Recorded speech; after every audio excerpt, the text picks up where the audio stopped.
नमस्कार दोस्तों। साथियों, दुनिया में अभी भी कई ऐसे देश हैं जो बुद्ध को अपना पूर्वज मानते हैं, बुद्ध की शिक्षाओं को अपना आइडियल मानते हैं।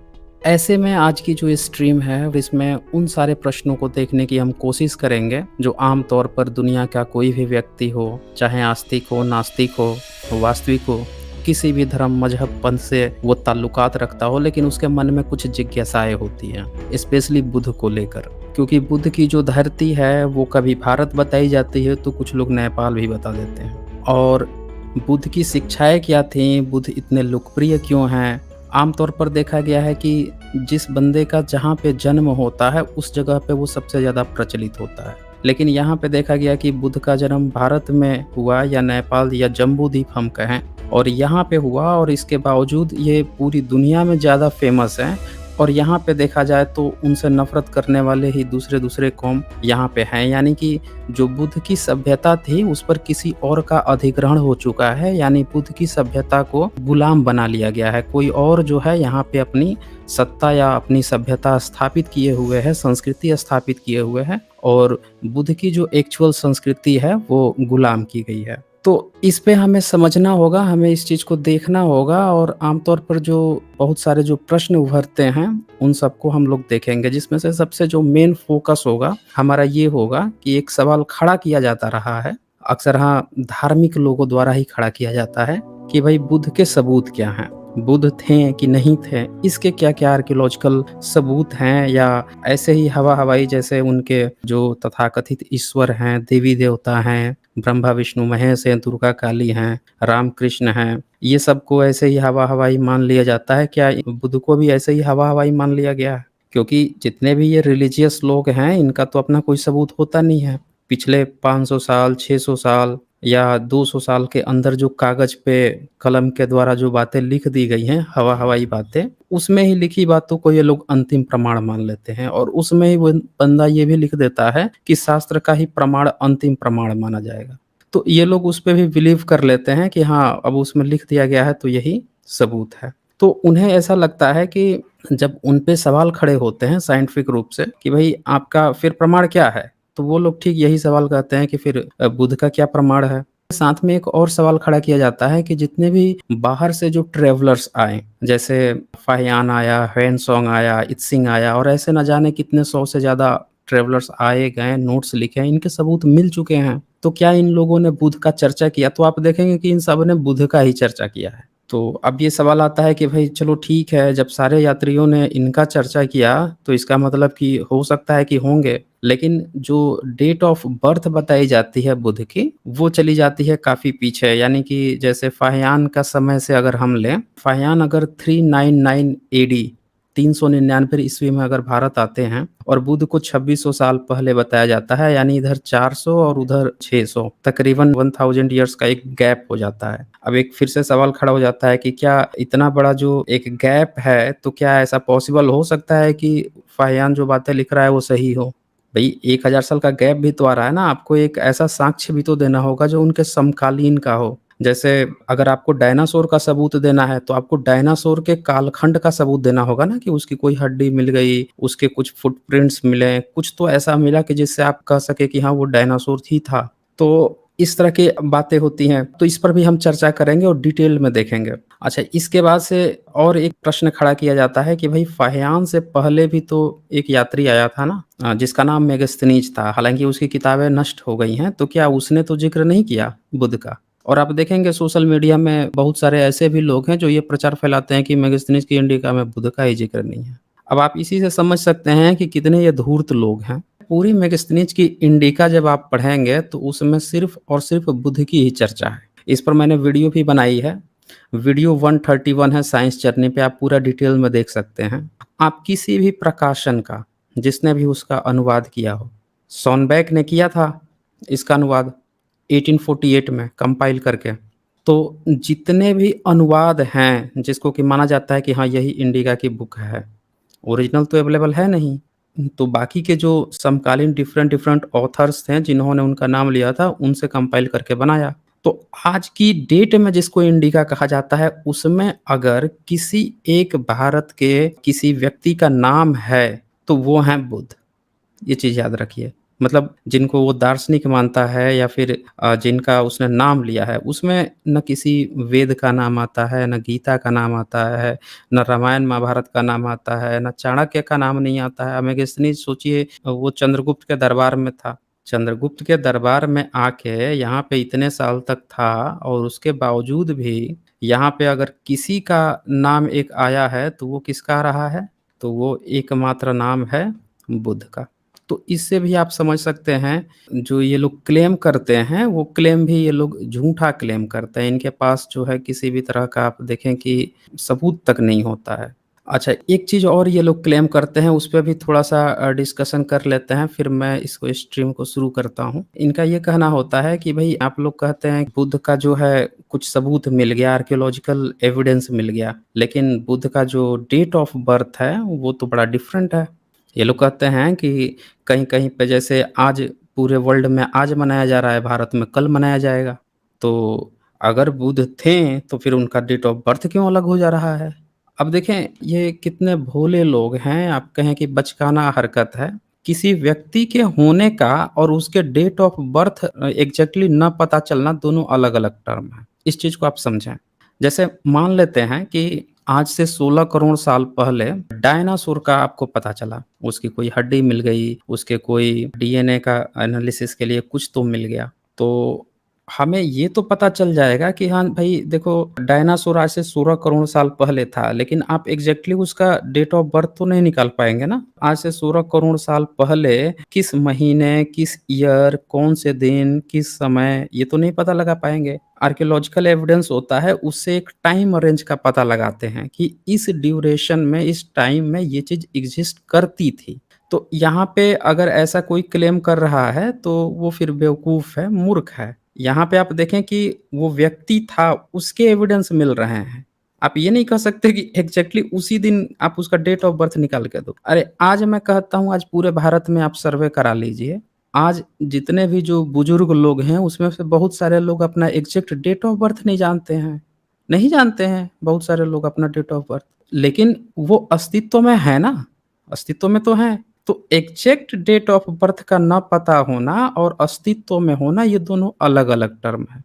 ये बात सबको क्लियर होनी चाहिए। तो ये क्वेश्चन्स आप देख सकते हैं, बहुत सारे क्वेश्चन लगातार उठते रहते हैं। कुछ लोग ये कहते हैं कि भाई बुद्ध का जन्म कहाँ हुआ था? भारत में हुआ था कि नेपाल में हुआ था? क्या सच्चाई है? बुद्ध थे, इसका पुरातात्विक प्रमाण क्या है? पुरातात्विक प्रमाण मिल भी रहा है तो वो कितना ऑथेंटिक है? हम क्यों मान लें? इस तरह के भी प्रश्न खड़े होते हैं। तो भैया आप मत मानो ना पुरातात्विक प्रमाण, आर्कियोलॉजिकल एविडेंस आप मत मानो, आप स्क्रिप्चर्स का प्रमाण मान लो। स्क्रिप्चर्स का प्रमाण मान लो कि भैया स्क्रिप्चर्स में जो गपोड़ दिया गया उसी को सही मानते हो, तो फिर आप तो दिमागी से पैदल हो। आपके फिर मानने ना मानने का कोई मतलब ही नहीं रह जाता है, क्योंकि इतिहास आपके मानने ना मानने से थोड़े चलता है। इतिहास का एक स्टैंडर्ड है। भई डायनासोर को स्क्रिप्चर्स के माध्यम से थोड़े पता लगाया गया है। किसी को पता ही नहीं था। कौन से धर्म ग्रंथ को पता था डायनासोर के बारे में? किसी को नहीं पता था, किसी ने नहीं लिखा। अब कहोगे कि डायनासोर को नहीं माने, अरे भैया उसका आर्कियोलॉजिकल एविडेंस मिल रहा है। आर्कियोलॉजिकल उसके कहने का मतलब है कि उसका सैंपल मिल रहा है ना, उसके हड्डियों के प्रमाण मिल रहे हैं, उसके फुटप्रिंट्स मिल रहे हैं और भी तरह-तरह की चीज़ें मिल रही हैं, तब जाके उसका पता चल पा रहा है। वो स्क्रिप्चर्स में तो है नहीं। तो इसीलिए पुरातात्विक प्रमाण जो लोग कहते हैं कि कितना ऑथेंटिक है, वो खुद ही अपना पता लगा लें कि उनकी सोच कितनी ऑथेंटिक है। इसके बाद से कुछ और भी कहते हैं कि भई बुद्ध के बोन से भी जुड़ी हुई बहुत सी फर्जी घटनाएँ भी तो हुई हैं। तो बुद्ध का बोन का जो क्लेम करते हैं वो कितना सही है, तो वो दिखाऊँगा मैं, वो भी चर्चा करूँगा कि किसने-किसने क्या फर्जीवाड़ा किया है बुद्ध के बोन्स को लेकर। पहले मेन कुछ मुद्दे हम लोग देखेंगे। बुद्ध के बारे में टिपिटक्स कितने ऑथेंटिक है, इस पर भी हम लोग बात करेंगे कि त्रिपिटक से ही बुद्ध का हम पता करें या नहीं करें। देखें, सबसे पहले तो मैं आप लोगों को वो बता दूँ, जो मेगास्थनीज की इंडिका की बात आ रही थी, उसका मैं आप लोगों को दिखा देता हूँ। इसका अनुवाद किया है, इंडिका का अनुवाद किया है कुलदीप कुमार जी ने। अमेज़न पे अवेलेबल है, आप लोग भी परचेज़ कर सकते हैं। ये पुस्तक ज़रूर एक बार पढ़ें। इन्होंने पूरा एक चैप्टर ही दे दिया और चैप्टर का नाम क्या लिखा कि इंडिका में बुद्ध के अतिरिक्त किसी का नाम ही नहीं है। तो देखें, ये पेज है, इसमें ये साफ-साफ यहाँ पे लिखते हैं, उनकी पुस्तक में, मतलब इंडिका पुस्तक में मात्र एक नाम आया है बुद्ध। उन्होंने बुद्ध को बौटा के नाम से लिखा है, पालीबुथ नगर को पालीबोटा लिखा है। इन दोनों शब्दों में जो समानता है उसका खुलासा हम पीछे कराए हैं। पीछे और भी डिटेल से इन्होंने दिखाया है। आगे ये बोलते हैं कि चिथड़े और छाल लपेटे हुए बौद्ध भिक्षुओं का विवरण दिया है। जैन और बौद्ध श्रमण भिक्षुओं के कार्यकलाप भी बताए हैं। आजीवक और बौद्ध श्रमण, आजीवक बेसिकली उस समय कहा जाता था, जैन लोग बाद में आए हैं, जैन शब्द उस समय नहीं पाया जाता था। तो हाँ, शहर के साथ लगती हुई खुली जगह में 30-35 साल शिक्षा देने का उल्लेख किया है और आत्मा न होने का और कुतर्क करने वाले दर्शनों का भी उल्लेख किया है। इसमें ब्रह्मा, विष्णु, शिव, राम, कृष्ण, इंद्र आदि कहीं किसी का कोई उल्लेख नहीं है। देख लीजिए। और ये सीधे-सीधे लिख रहे हैं, कोई भी ब्राह्मण ग्रंथ मौर्य काल के अंत करने से पहले नहीं लिखा गया। ये भी बोल देते हैं कि उनसे पहले कोई सबूत ही नहीं मिलता है किसी ब्राह्मण और ब्राह्मण ग्रंथ का। तो आप देखें कि ये लोग जो बोलते हैं कि उपनिषद लिखा गया था, वेद लिखा गया था, सब बकवास बातें हैं। कुछ नहीं मिला है। तो यहाँ से सब लोगों को क्लियर हो गया होगा कि जो मेगास्थनीज की ये लोग बातें करते हैं ना कि मेगास्थनीज के इंडिका में बुद्ध का नहीं है, वो झूठ बोलते हैं। दरअसल उन लोगों को पता ही नहीं है, फेक न्यूज़ फैलाने की तो इनकी आदत है। चलें, अब आते हैं, एक बहुत ही अच्छी पुस्तक है। अब आप लोग जानते ही हैं कि भारत के हमारे जो प्रोफ़ेसर होते हैं, जो हमारे भारत के इतिहासकार हैं, ये लोग जब अपनी किताबें लिखते हैं, तो यहाँ के जो भेड़िए जो हैं, वो भौंकने लगते हैं, "अरे! इनको कैसे दिखा दिया, हमें तो किसी अंग्रेज़ का चाहिए, हमें तो किसी विदेशी का चाहिए।" भौं, भौं, भौं करने लगते हैं, क्योंकि इनको अपनी बिरादरी से मतलब है ना कि अपनी बिरादरी का ही चाहिए। तो मैंने सोचा कि चलो इनको मैं किसी अंग्रेज़ के जो लिखे हैं, जो रिसर्च किए हैं, उन्हीं का दिखा देता हूँ। तो ये एक बड़े अच्छे लेखक हैं चार्ल्स एलन। इनकी सबसे ख़ास बात है कि इनका जन्म भी भारत में हुआ था। भारत में हुआ था तो इनको भारत से लगाव हो गया। भले ही रहते विदेश में हैं ये, लेकिन इनके 6 पीढ़ी जो है भारत में, जब भारत गुलाम था अंग्रेज़ों का, तब के दौर में ये लोग थे, तो इसीलिए इनका जन्म भी यहीं पे हुआ था। चार्ल्स एलन थे ना, इन्होंने भारत में, उनको प्रेम हो गया भारत से। खूब रिसर्च किए, धर के रिसर्च किए। मतलब आप समझिए कि जो विलियम जोन्स जो थे ना, जिन्होंने ब्राह्मणों का जो संस्कृत का और इसका भाषा विज्ञान और तरह-तरह की चीज़ों पर ध्यान दिया था, उसके बाद से ये जेम्स प्रिंसेप आए थे। तो जेम्स प्रिंसेप ने मौर्यन स्तंभ को पढ़ा था, ये आपको पता होगा, और उसको फ़ॉलो किया था कर्निंघम ने। कर्निंघम महोदय का तो आपको पता ही है। उन्होंने तो पूरा ज़मीन खुदवा-खुदवा के निकलवाया सारे बौद्ध स्तूपों को, जितना कर सकते थे। उनको नोट्स हाथ में लग गया चीनी यात्रियों का, अब लगे वो खुदवाने, अब इनको दिमागा माथा घूम गया। सोचो ये लोग आए थे भारत को गुलाम बनाने के लिए। अब मैं बताऊँगा आप, ये देखें इसमें जितने ये जो आर्कियोलॉजिकल खोज किए हैं, ये सब बेचारे जाते थे, ये छुट्टी माँग-माँग के आते थे खुदाई करने के लिए। ये ईसाई थे, इनको प्रेम हो गया। इतनी बड़ी बुद्ध की विरासत नीचे छुपी हुई है, इस पर कोई बात ही नहीं करता। तो अचानक से आपको इतिहास से प्रेम हो जाता है, इन लोगों को प्रेम हो गया था इतिहास से। कर्निंघम महोदय जो 1893 तक थे ये, तो उसके बाद से ना लगभग खाली हो गया था कि अब भैया कौन खुदाई का काम करे, कौन खुदाई का काम करे। और ये भारत का जो मैप आप यहाँ पे देख पा रहे हैं, तब भारत का मैप ये नहीं हुआ करता था, तब ये पाकिस्तान भी भारत में था। और इधर नेपाल तो थोड़ा-सा पहले ही, अंग्रेज़ों के आने से पहले ही थोड़ा अलग हो गया था। लेकिन जब आप अशोक के समय में जाएँगे, जब आप जाएँगे बुद्ध के समय में जाएँगे, तब नेपाल भी जो है और तिब्बत का भी बहुत सारा पोर्शन जो है, ये सब भारत में था। इसको जम्बू द्वीप कहते थे। और जब हम लोग, बांग्लादेश भी था, सब भारत के अंडर में था, तो अफ़गानिस्तान का भी क्षेत्र भारत में था। इन सबको जम्बूद्वीप कहते थे। तो जम्बूद्वीप का मतलब क्या था कि उस समय नेपाल-वेपाल नहीं था। अगर आप देखें कि अगर कोई भी बंदा नेपाल में भी जन्म लेगा, तो वो मौर्यंस के अंडर में आता था। जो बुद्ध के समय में जो क्षेत्र था, वो जम्बूद्वीप का ही क्षेत्र था, ये सब इसी में आते थे। उस समय पाकिस्तान में भी जन्म लिया होगा ना, वो भी उस समय जम्बूद्वीप भारत का ही हिस्सा था। अगर कोई बांग्लादेश में जन्म लिया होगा, कोई भूटान में जन्म लिया होगा या बॉर्डर इलाका अफ़गानिस्तान में, वो सब के सब जम्बूद्वीप के उस समय हिस्से थे। ये तो बाद में इधर डिवीज़न हो गया ना अंग्रेज़ों के समय में, तो लोग अब इनको विदेशी, वो विदेशी, वो विदेशी चल रहा है और धर्म भी बँट गया है। तो धर्म बँटने के कारण द्वेष है। उस समय तो धर्म एक ही धर्म था, श्रमण मार्ग चलता था उस समय, श्रमण परंपरा। सब भाई-भाई थे, तो कोई बाउंड्री का भी चक्कर नहीं है। तो उस समय जिनका ये प्रश्न है ना कि भई नेपाल में उनका जन्म हुआ है, तो उस पर तो मैं चर्चा करूँगा ही करूँगा। पहले एक पॉइंट ये बता दूँ कि उस समय बॉर्डर नहीं था। अब मनमोहन सिंह का जन्म जो है, ये पाकिस्तान में कोई बता दे कि पाकिस्तान में हुआ था। गुरु नानक जी का कोई कहे कि भाई पाकिस्तान में जन्म हुआ था। अरे उस समय पाकिस्तान थोड़े था कि उनका जन्म उस समय हुआ था। उस समय ये जो क्षेत्र थे भारत का ही हिस्सा थे। आज भी ये लोग भारत में ही सबसे ज़्यादा पूजनीय हैं। मनमोहन सिंह जी तो यहाँ के प्रधानमंत्री भी बन चुके हैं। तो जन्म जो है बाद में बँट के वो हिस्सा दूसरे में चले जाए, इससे कोई मतलब नहीं होता है। ये चीज़ पहले क्लियर कीजिए। आगे मैं और भी अभी क्लियर करूँगा। अब हम लोग आते हैं, उसके बाद से जेम्स कैंपबेल आए थे, जो कर्निंघम थे ना, कर्निंघम के बाद से जेम्स कैंपबेल आए थे और ये क्या किए इन लोगों ने, कर्निंघम महोदय क्या करते थे, बड़ी सावधानी से खुदाई करवाते थे और ये कैंपबेल महोदय जो हैं, इन लोगों को बड़ा उत्साह था कि भैया कुछ खजाना-वजाना छुपा होगा। इनके जो कर्मचारी वगैरह थे, इन लोगों के भी मन में क्या था कि भैया कुछ खजाना छुपा है। खुदाई जो हो रही है ना, खजाना छुपा है। एक बार तो क्या हुआ कि इन लोगों ने ये कर दिया कि एक जगह खुदाई ये करवा रहे थे। जेम्स टोड जो है ना, इन्होंने 1822 में गिरनार का इंस्क्रिप्शन खोज लिया था। अच्छा, वहाँ का खोजने के बाद से उसी के बगल में ही कुछ दूर पर, कुछ मील की दूरी पर ही एक बड़ा स्तूप टाइप का मिल रहा था, वहाँ पे खुदाई होनी थी। अब वहाँ पे एक कोबरा का हल्ला हो गया कि भैया एक कोबरा है यहाँ पे, खजाने की रखवाली कर रहा है। अब क्या हुआ कि खजाने की रखवाली कर रहा है तो लोग वहाँ पे जा नहीं रहे थे, सपेरा बुलवा रहे हैं, इसके नीचे ज़रूर खजाना छुपा हुआ है। लोग बोलते भी थे कि जो बुद्धिस्ट महाविहार होते हैं उनके खजाने जो हैं वो साँप और कोबरा जो है वो रक्षा करते थे, अब वो भाग नहीं रहा कई दिन तक। तो अब फिर किसी ने ये अफ़वाह फैला दी कि भई अब 50 बच्चे जो हैं ना उनको मार के काट के बलि चढ़ाई जाएगी कोबरा को, तब जाके वो इतने लाख का खजाना जो है तब छोड़ेगा, ये करेगा। इस तरह की तो लोग अपने बच्चों को भी छुपा-वुपा के रख रहे हैं। तो ये सारी चीज़ें ना चल रही थी कर्निंघम महोदय के बाद, ये 1890 की घटना है। तो फिर ये सारी प्रॉब्लम जो है कैंपबेल के बाद से अब एक दूसरे आते हैं, विंसेंट स्मिथ।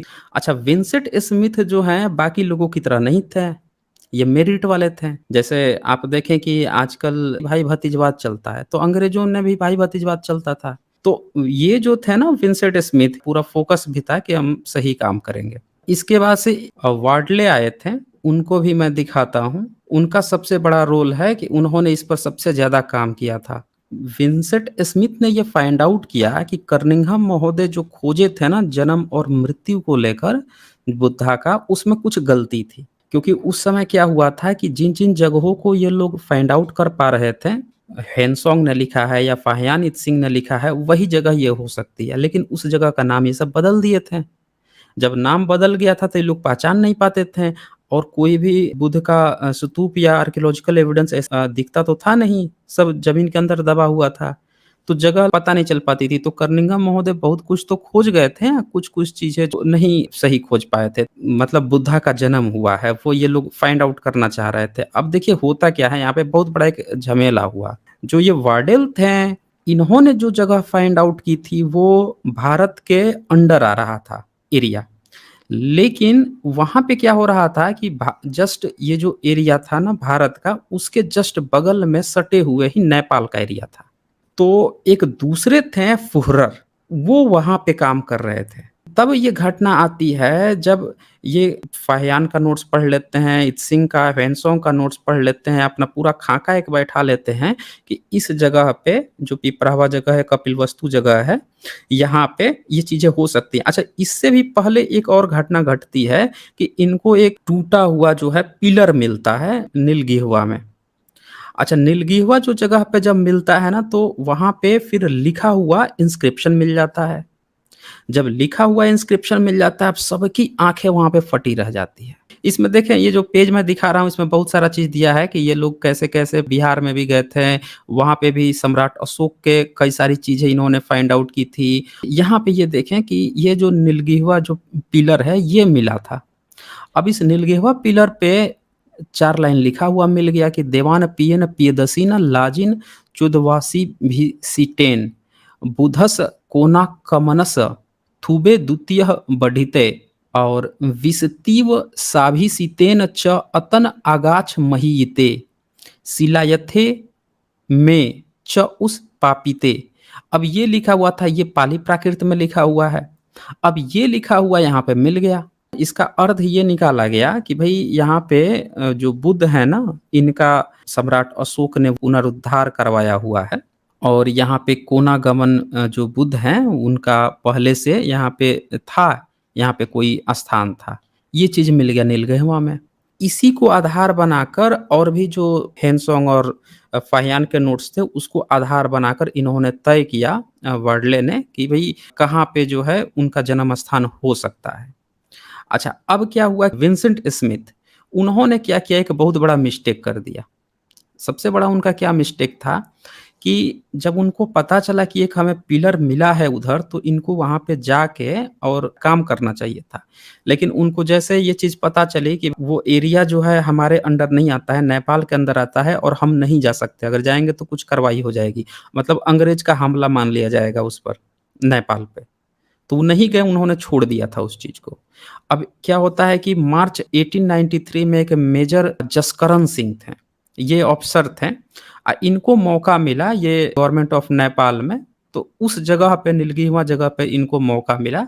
इनको किसी ने बताया था कि भई यहाँ पे एक स्टोन पिलर वग़ैरह है और उसको उन लोगों ने बोला था कि ये भीमसेन का स्मोकिंग पाइप है। अब देखें उस समय की कहानी। नेपाल में भी ये चीज़ फैला दी गई थी कि भीमसेन स्मोकिंग पाइप आप समझते हैं ना? उस तरह की चीज़ें प्रचारित कर दी गई थी।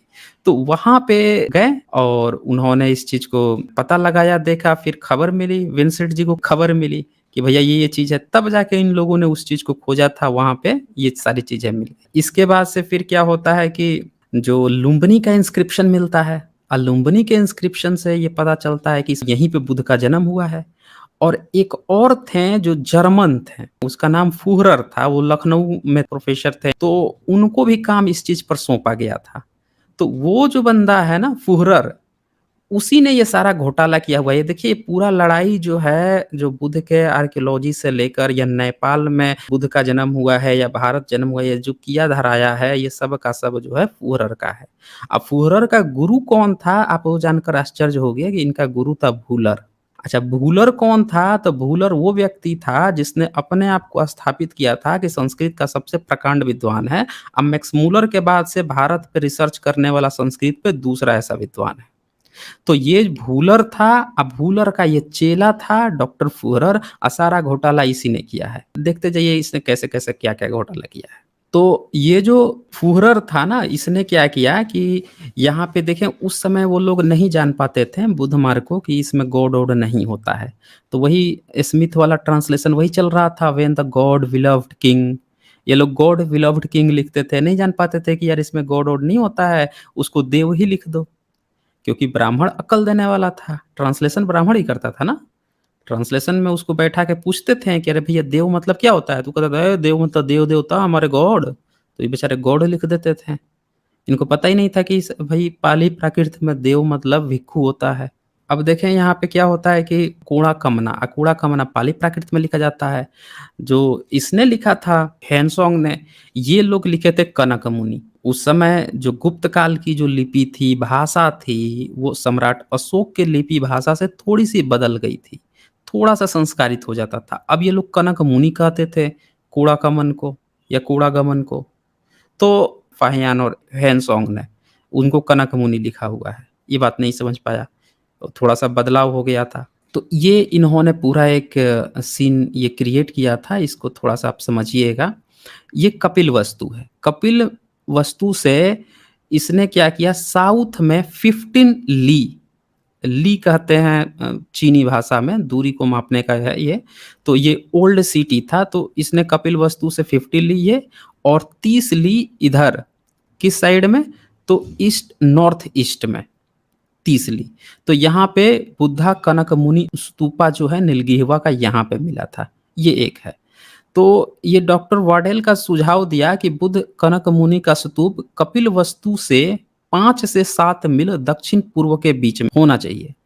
हुआनसांग के खंडहरों के बीच 3 शीर्ष देखे थे। वो अपने नोट्स में बताया था कि मैंने 3 शीर्ष देखे थे, जिसमें से एक में बुद्ध कनक मुनि के अवशेष रखने के लिए कहा गया था। इसके पहले तीसरा स्तूप 20 फीट ऊंचा एक पत्थर का खंभा था, जिसके शीर्ष पर एक शेर था और किनारों पर इस बुद्ध की मृत्यु का एक रिकॉर्ड था। इस स्तंभ भी अशोक द्वारा स्थापित किया गया था। तो इसने जो है ये सारी चीज़ें बताई थी। अब इनको एक बात तो लग गया कि जहाँ पे कपिल वस्तु होगा, वहाँ पे बुद्ध के मृत्यु का एक रिकॉर्ड होना चाहिए। ये बात कन्फर्म थी कि वहाँ पे जहाँ पे बुद्ध की बता रहा है 7th सेंचुरी में 629 ईस्वी में, तो बुद्ध जहाँ मरे होंगे ना, वहाँ पे उनके मृत्यु का एक रिकॉर्ड ज़रूर होगा। तो ये सोचकर ये जो है वाडेल जो है ये अपना काम कर रहे थे। अब यहाँ पे मतलब ये अभी कैलकुलेशन चल रही है कि कैसे पता लगाया जाए कि किस जगह पे उनका जन्म हुआ था। तो ये सारी इधर बातें चल ही रही थी, तब तक जो है रुम्मनदेही का जो अभिलेख है वो मिल गया। अभी देखिए ज़मीन की सतह से लगभग 3 फीट नीचे अशोक का शिलालेख मिला। जब शिलालेख का पता लगाया जा रहा था तब श्री रिकेट्स को उपस्थित होने का सौभाग्य मिला। थोड़ी देर बाद डॉक्टर फ्यूहरर पहुँचे, ये वही फ्यूहरर है डॉक्टर, ठीक है ना? जिसने सारा घोटाला किया था, ये ध्यान रखिएगा इस चीज़ को, पहुँचे। स्तंभ जो पालिश किए हुए बलुए पत्थर का है, बीच में लंबवत रूप से विभाजित है, शायद बिजली से या सिर से टूट गया था, टूटा हुआ था। शिलालेख खूबसूरती से कटे हुए और अच्छी तरह से संरक्षित वर्णों की 4.5 पंक्तियों में है, औसतन लगभग 30 मिलीमीटर या ऊंचाई में 1 इंच से थोड़ा अधिक। अभिलेख का मुख्य अभिप्राय यह है कि देवों के प्रिय राजा प्रियदर्शी जब 20 वर्ष का अभिषेक किया गया था, इस स्थान पर आए और यहाँ पूजा की। यहाँ बुद्ध शाक्य मुनि पैदा हुए थे। ये देखिए यहाँ पे लिखा हुआ है कि यहाँ पे बुद्ध शाक्य मुनि पैदा हुए थे। ये साफ-साफ यहाँ पे लिखा हुआ मिल गया। तो देखें दोस्तों, ये चीज़ तो कन्फर्म हो गई कि सम्राट अशोक के समय में जिस बुद्ध को, मतलब अंग्रेज़ों के समय में जिस बुद्ध को कोई जानता तक नहीं था कि भारत में इनका जगह कहाँ पे है, जन्म स्थान कहाँ पे है। आज मारा-मारी हो रही है कि नेपाल में है कि भारत में है, और अंग्रेज़ों के समय में कोई जानता तक नहीं था। मतलब कि भुला दिए थे, गायब कर दिया गया था बुद्ध को, अवतार बना के उनका इतिहास गायब कर दिया गया था। लाखों-लाखों साल का दावा किया जा रहा था, पुराना सनातन-सनातन चिल्लाया जा रहा था, हैं? अवतार भी बना दिया गया था। जन्म कहाँ हुआ था, जन्म स्थान कहाँ था, वही चीज़ गायब कर दिया गया था। ऐसे-ऐसे तो लोग थे, काल्पनिक देवी-देवता बना के खूब पूजा हो रही थी, अब बुद्ध की चीज़ें गायब कर दी गई थी। तो यहाँ पे पहली बार पता चला कि इस जगह पे जो है एक इंस्क्रिप्शन मिला है, जिससे ये पता चल पा रहा है कि बुद्ध का जन्म यहीं पे हुआ है। और ये लोग पहले से जानते थे कि है यहीं अगल-बगल, क्योंकि भई ह्वेनसांग तो 7वीं सदी में लिख के गया है, वो तो अंग्रेज के समय का था नहीं। बस ये खोजना था कि जो लिख के गया है, क्या वास्तव में ऐसा कोई प्लेस था कि नहीं? लिखित रूप में मिल गया इनको। अब वो जो पत्थर का खंभा था उसी पे ये लिखा हुआ मिल गया।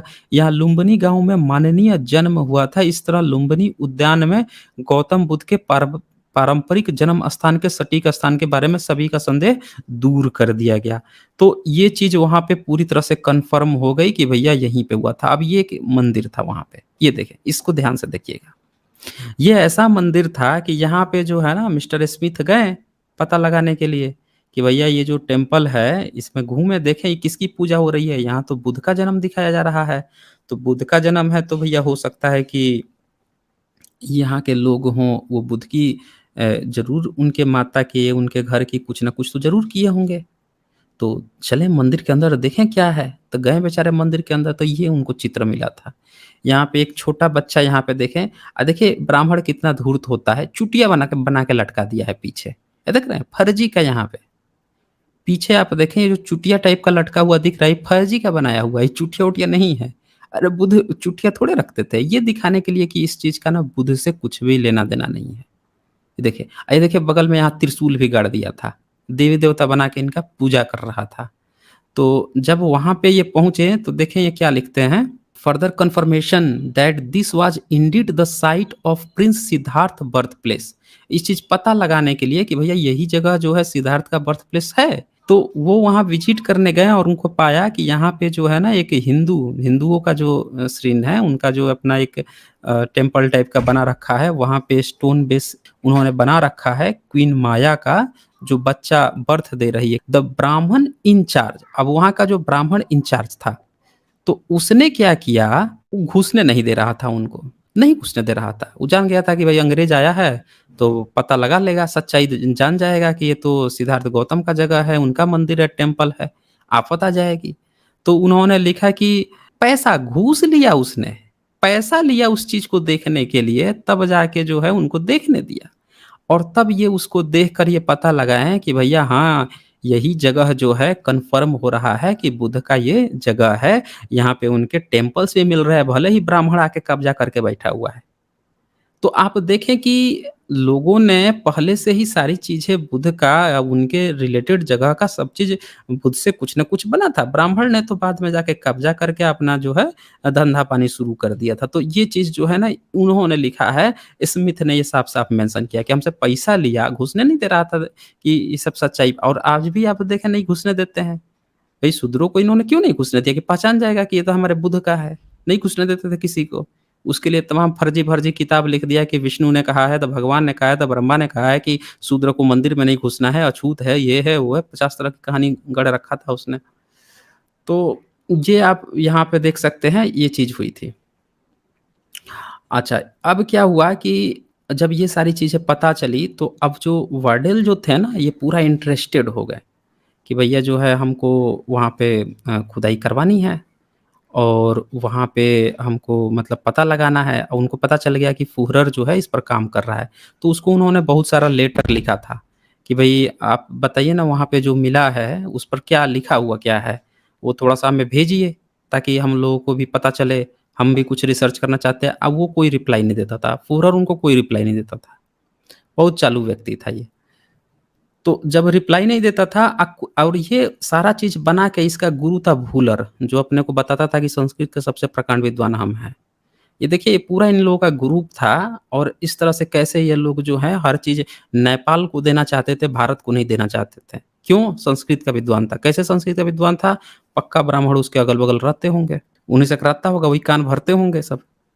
अब क्या रहा होगा, ये तो हम लोग सिर्फ़ यहाँ से इमेजिन कर सकते हैं, लेकिन इतना जान जाइए कि भूलर जो था वो संस्कृत का अपने को बताता था कि मैक्स मुलर के बाद दूसरा हम ही सबसे प्रकांड विद्वान हैं और उसी का ही चेला था।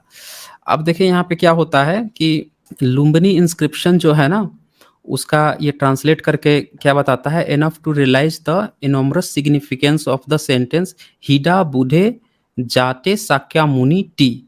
मतलब here was Buddha Shakyamuni born. ये उसने अपना पता लगा लिया कि यहाँ पे ये चीज़ लिखा हुआ है। End of the phrase Lumbini गामे मतलब लुम्बिनी विलेज, ये लुम्बिनी विलेज में ही इनका जन्म हुआ है। ये चीज़ पता चल गई। अच्छा ये चीज़ भी पता थी लोगों को कि रास्ते में उनका जन्म हुआ था। स्क्रिप्चर से ये बात पता था कि उनकी माँ जा रही थी तो रास्ते में ही उनका जन्म हुआ था। ये तो सबको क्लियर था कि ये जो जगह लुम्बिनी गाँव जो लिखा हुआ है, यहाँ पे बुद्ध का जन्म हुआ है, लेकिन इनके पिताजी का घर ये नहीं है, ये रास्ता है। पिताजी का घर कपिलवस्तु है, कपिलवस्तु पे लड़ाई चल रही थी कि कपिलवस्तु है कहाँ पे? अच्छा, नेपाल ने क्या किया कि उसके यहाँ एक जगह थी किसी और नाम से, उसका नाम उसने बदल के कपिलवस्तु रख लिया है। उसने नाम ही बदल दिया नाम बदल के उसने कपिलवस्तु रख लिया है। अभी देखें कि बहुत सारे जो विदेशी अभी उसी को लोग मानते हैं। अभी भी आप देखेंगे ना तो लोग कहेंगे कि नेपाल का जन्म कपिलवस्तु नहीं बुद्ध का जन्म कपिलवस्तु में हुआ है जो नेपाल में है।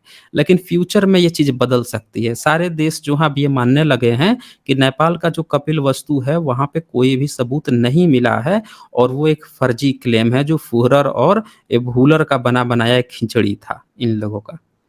ठीक है ना? ये सब लोग मानने लगे हैं। इन द फ्यूचर कुछ समय में भारत को का जो कपिलवस्तु आज है, उसी को मान लिया जाएगा कि यही जो है बुद्ध का असली जगह है क्योंकि यहाँ पे सबूत ऑलरेडी बहुत पहले से मिलते आए हैं, सॉलिड एविडेंस मिले हैं। तो आगे देखें इसमें अब क्या होता है। अब ये कपिलवस्तु जो था यहाँ से ये 32 ली और 80-90 ली ये लुम्बिनी, यहाँ पे ये चीज़ जा रही है लुम्बिनी में। अब लुम्बिनी से 2 फाड़ हो रही थी। लुम्बिनी जहाँ पे ये मिल गया ना कि लुम्बिनी यहाँ पे इनका जन्म हुआ था बुद्ध का, तो वहाँ से 2 डायरेक्शन बँट रही थी। एक डायरेक्शन आ रही थी भारत में कपिलवस्तु की दूसरा डायरेक्शन जा रहा था नेपाल में। वो भी मैं आप लोगों को चित्र दिखाता हूँ कि कैसे जो है हाँ, ये चित्र आप देखें। यहाँ पे ऊपर वाला जो पोर्शन है वो नेपाल का है और नीचे वाला पोर्शन जो है इंडिया का है। ऊपर जो है वो नॉर्थ है और नीचे मतलब ये भी नॉर्थ ही है लेकिन साउथ समझिए एक तरह से। तो लुम्बिनी यहाँ पे जो जगह है ये नेपाल में है, राइट साइड में देखिए। यहाँ से 2 बन रही थी कि यहाँ से लुम्बिनी से ये नीलगिरी का जो मिला था तो ये 13 माइल नीलगिहवा तक, नीलगिहवा से फिर ओल्ड सिटी और ओल्ड सिटी से ये कपिलवस्तु। कपिलवस्तु जो है नेपाल वाला कपिलवस्तु नाम नहीं था उस समय, ये फर्जी का बनाया गया था। लेकिन लुम्बिनी से जो इंडिया में जो कपिलवस्तु बनाया गया था ये सही था, ये भारत के बॉर्डर में पड़ रहा था। अब यहाँ पे सवाल था कि कौन-सा कपिलवस्तु सही माना जाए? अब वहाँ पे तो कपिल भी वस्तु नहीं था नेपाल में उस समय। तो ये पूरा चक्कर था। अब देखिए होता क्या है, नेपाल सीमा के ठीक अंदर 3 बौद्ध स्थलों की खोज ने सीमा के भारतीय हिस्से में डंकन रिकेट्स के साथी संपत्ति प्रबंधकों के बीच हलचल पैदा कर दी थी। ये मैंने उसका ट्रांसलेट कर दिया है ताकि आसानी हो जाए सब लोगों को। उनमें से एक विलियम पेपे थे। अब विलियम पेपे जो है ना, ये मैनेजर थे, बैंक वगैरह में काम करते थे। मैंने बताया कि जितने भी ये लोग आर्कियोलॉजी में थे, ये सब पार्ट टाइम निकाल के काम करते थे सब आर्कियोलॉजी में, इन सबको इंटरेस्ट था। तो पेपे जो है इनके भाई जॉर्ज थे, इनके साथ इनने मिलकर एक भूमि तय किया था कि इस जगह पर जो है हो सकता है, उन्होंने उस पे काम किया। तो उस क्षेत्र के दक्षिण में तुरंत नेपाली सीमा तक फैला हुआ था, जहाँ मेजर सिंह को 1893 में निगिलवा स्तंभ के टुकड़े मिले थे, जहाँ डॉक्टर फ्यूरर को हाल ही में कपिलवस्तु मिली थी।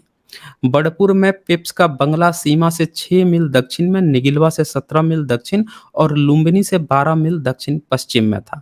सीमा पर खोजों की घोषणा के तुरंत बाद विलियम पेपे ने टीले या कोट्स में रुचि लेना शुरू किया। अब विलियम पेपे जो थे ना, उन्होंने उनको जो टीला मिल गया यहाँ पे पिपरावा में, उस पर उन्होंने इंटरेस्ट लेना शुरू किया क्योंकि वे स्थानीय रूप से जाने जाते थे, जो सीमा के करीब बर्डपुर स्टेट के उत्तरी क्षेत्र में फैले हुए थे। वे पिपरावा गाँव में और उसके आस-पास विशेष रूप से प्रमुख थे, जो सीमा से केवल आधा मील दूर था।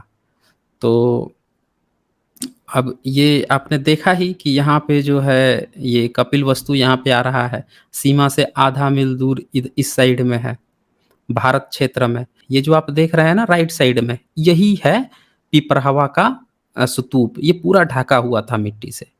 इसको फाइंड आउट करके और जो विलियम्स पेपे जो थे ना, इसी का एक्सकवेशन करवाए थे। इसके बीच में, ठीक बीच में स्क्वायर कट मरवा के और उसका खुदाई करवा रहे थे। बहुत सावधानी से इन्होंने करवाया था।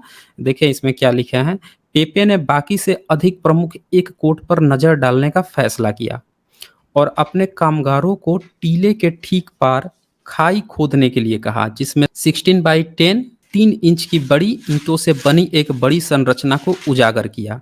इस बात से संतुष्ट होकर कि यह बौद्ध स्तूप था, उन्होंने अपनी खुदाई बंद कर दी और गोरखपुर में विंसेंट स्मिथ से संपर्क किया। अब उस समय गोरखपुर में थे विंसेंट स्मिथ, अब वो वही ये सारा चीज़ देखते थे, तो उनसे संपर्क किया क्योंकि परमिशन भी तो लेनी थी ना। तो अगले शीत मौसम की शुरुआत में अक्टूबर 1897 स्मिथ ने पिपरहवा स्थल का दौरा किया, क्योंकि जब खुदाई होती थी ना, तो खुदाई में आपको परमिशन लेनी होती थी। और कर्निंघम महोदय के बाद से, जैसा कि मैंने बताया कि कई सारे ऐसे एक्सकवेशन वाले आ गए थे जो स्तूपों को तोड़ मोड़ देते थे। मतलब उनको इससे मतलब ही नहीं था कि यार ये स्तूप बर्बाद हो जाएगा, यार कोड़ देते थे पूरे के पूरे। कई स्तूप तो इन लोगों ने वैसे ही, इनके जो मजदूर लगाते थे, मजदूर सोचता था कि नीचे जो है खजाना छुपा है, वो ये नहीं सोचता था कि ये स्तूप ही सबसे बड़ा खजाना है, कोड़ देते थे सब। तो अब क्या हुआ ना, स्मिथ जो है मेरिट से आया था ना, तो इसने बड़ा ध्यान दिया था कि आराम से खोदना है, तो इसकी बिना परमिशन के नहीं होती थी। तो दौरा किया उस जगह का और फिर उसने पता लगाया कि ये जो ईंट का साइज है, ये तो मौर्यन से भी पुराना लग रहा है। इसी ने ये फाइंड आउट किया कि ये तो बहुत पुराना लग रहा है। तब उसने उनको परमिशन दिया कि हाँ खुदाई करो। तो ये आप साइट देख सकते हैं। कुछ दशक पहले कर्निंघम ने देखा था कि प्राचीन स्मारकों की ईंट प्रत्येक बीतती सदी के साथ छोटी होती जाती है। इससे एक चार्ट तैयार होता है। कर्निंघम ने ऑलरेडी एक चार्ट तैयार किया था ईंट का। इससे पता चलता है कि पिपरहवा के स्तूप पर इस्तेमाल किए गए बड़े आकार की ईंटें अशोकन अवधि से पहले की हैं। तो जैसे-जैसे प्राचीन काल के जो ईंट थे वो बड़े होते थे, बाद में छोटे हो गए थे। तो अशोकन से भी बड़ा ईंट था, तो इन्होंने इससे पता लगाया कि ये सम्राट अशोक का जो चीज़ें बनवाते थे उनसे पहले का है। अब ये देखें, ये जो स्तूप आप देख रहे हैं नीचे, इसके ऊपर देखें बीच में ऐसे स्क्वायर साइज़ का कट मारा गया था खुदाई के लिए, कि अगर कुछ होगा तो ठीक इसी के नीचे होगा। स्मिथ की सलाह के बाद विलियम पेपे ने 1897 का क्रिसमस उत्सव समाप्त होते ही अपनी खुदाई फिर से शुरू कर दी। परमिशन मिल गया, खुदाई उसने शुरू कर दिया। केंद्र में स्तूप के ऊपर से एक वर्गाकार शाफ्ट डूब गया था और पेपे ने हर चरण में माप लिया, जबकि उनकी पत्नी ने चित्र बनाए। अब देखें, ये सब जो था पति पत्नी मिलके काम कर रहे थे। मैं बैंक मैनेजर था, पैसे की कमी थोड़े थी, आराम से रह सकते थे। भारत के लोगों को कोई मतलब नहीं था, आज भी कोई मतलब नहीं है। सब लोग जो है अपने लड़ाई लड़ रहे हैं, और अंग्रेज भी अपनी लड़ाई ही तो लड़ रहा था ना। भारत में क्या था, वो भी तो लड़ने आया था। लेकिन देखें इनका प्रेम, देखें कि ये बेचारे जो हैं बुद्ध की, भारत की पुरानी सभ्यता खोजने में लगे हुए हैं। पत्नी चित्र बना रही है पूरा, कैसे कैसे क्या करना है, और खोजे पड़े हुए हैं। अब क्या होता है यहाँ पे, 10 फीट की गहराई पर उन्हें एक छोटा साबुन का पत्थर का फूलदान मिला, जो टूटा हुआ था। खोद रहे थे तो 10 फुट जैसे खोदे थे, एक फूलदान मिला था और मिट्टी से भरा हुआ था, लेकिन अंदर कुछ मोतियों, क्रिस्टल और छोटे सोने के गहने थे। ठीक है ना? यह निराशाजनक था। अब इन लोगों के लिए तो निराशा था, इन लोगों को सोने से थोड़े मतलब था कि हमको सोना मिल जाए, खजाना मिल जाए। अरे भैया, वो बुद्ध को खोज रहे थे सब। ये बंदे जो हैं, इनको सोना चांदी खजाना इनके लिए मायने नहीं था उस समय। इनके लिए मायने था कि यार, बुद्ध का जन्म है कहाँ? वो तो बोल रहा है कि बुद्ध के मृत्यु के रिकॉर्ड रखे गए हैं नीचे जहाँ उनका घर है, तो वो कहाँ है? तो इसे निराश हो गए हैं कि यार, ये क्या सब क्या मिल रहा है, सोना का गहना मिल रहा है, क्रिस्टल मिल रहा है, मोती मिल रहा है। लेकिन स्मिथ ने उन्हें ज़मीनी स्तर तक पहुँचने तक जारी रखने का आग्रह किया था। स्मिथ जो था, विलियम स्मिथ, वो बोला कि भैया देखो, हम सिफारसी वाले बंदे हैं नहीं, हम मेरिटोरियस बंदे हैं। ठीक है ना? हम खोदो उसको, पूरा ज़मीन तक अंदर तक खोदो, देखो मिलना होगा तो कुछ ना कुछ तो मिल ही जाएगा यहाँ पे। खुदवाया गया आगे।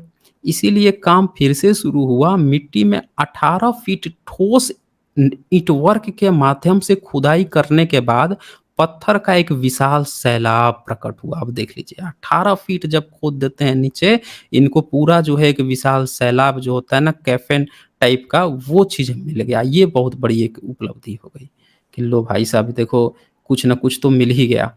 अब ये चीज़ मिला था यहाँ पे, देखें ये आपको दिख रहा है ना, ये मिला था। इसके ऊपर ये कितना था, तो 1537 पाउंड इतना का ये कैफ़न मिला, ताबूत मिला।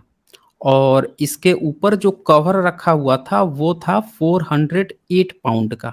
लेकिन वो कवर जो है 4 टुकड़े में टूट गया था, इसलिए कि ऊपर से जो ईंट का दबाव था, या पता नहीं खुदाई के समय सब उसी पे मार दिए थे, क्या किए थे। लेकिन भीतर का सामान पूरा सुरक्षित था, आसानी से कवर हट गया था। भीतर कुछ भी नुकसान नहीं हुआ था, जो चीज़ रखा हुआ था। अब क्या होता है यहाँ पे कि उसके भीतर जो है ये 5 तरह की चीज़ें मिली। ये देखें ये क्या-क्या लिखा हुआ है। 6 से 7 इंच ऊँचे साबुन के पत्थर के 3 छोटे फूलदान प्रकट करने के लिए एक छोटा-सा सोप स्टोन बॉक्स और 3.5 इंच ऊँचा एक क्रिस्टल कटोरा, सभी सही स्थिति में मिले थे। और उनको खोला तो पता चला कि हड्डी के टुकड़ों के साथ-साथ सोने के कई छोटे-छोटे आभूषण भी थे इसमें। ये जो कलश देख रहे हो ना इधर लेफ्ट साइड वाला, इसी में बोन मिला था। अब बाकी सब में जो है कुछ-कुछ चीज़ें मिली थी, ज आभूषण और स्टोन के क्रिस्टल्स, जिनमें सोने की पत्ती पर अंकित कई चित्र शामिल थे। मानव आकृतियाँ, एक शेर, एक हाथी, एक स्वास्तिक तारे और फूल। इन सब में छोटे कलशों के ढक्कन पर एक लंबा शिलालेख था। अब ये सबसे ख़ास बात ये थी कि ये सारा चीज़ तो मिल गया, लेकिन सवाल अभी भी खड़ा था कि भाई साहब, हम लोग कैसे मान लें कि ये बुध का ही है? कोई और भी तो व्यक्ति हो सकता है, हैं? हम लोग कैसे मान लें कि ये बुध का ही है? भई कहीं भी आजकल कोई मूर्ति मिल जाती है, कुछ ये चीज़ मिल गया, किसी का बोन मिला, कलश मिल गया, हम क्यों माने कि बुध का ही है? हम क्यों माने कि राम का ही है, कृष्ण का ही है, किसी का ही है? क्यों मान लें? भई स्तूप है, चलो मान लेते हैं बुद्धिस्ट का होगा, लेकिन हम ये क्यों माने कि बुध का ही होगा? सवाल ये खड़ा था यहाँ पे। लेकिन आपको तो पता ही है कि बुद्ध धम्म जो है बहुत चतुर चालाक रहा है। आज का थोड़े ही है, बहुत पहले का है, बहुत पहले से वो चतुर चालाक रहा है। तभी तो कहा गया कि पूरे विश्व में अगर कोई चतुर व्यक्ति था तो वो बुद्ध थे, तभी तो कहा गया। पूरे विश्व ने ऐसे ही थोड़े बुद्ध को स्वीकार किया है। ये चीज़ आपको समझनी पड़ेगी। तो उन्होंने क्या किया था कि जब ये चीज़ दफनाई थी ना, तो उसपे बाकायदे लिख भी दिया था कि भैया ये बुद्ध की ही अस्थि है। उन्होंने साफ-साफ लिख दिया था, जानते थे कि भविष्य में जो है कोई ऐसा मंदबुद्धि के लोग भी हो सकते हैं यहाँ पे।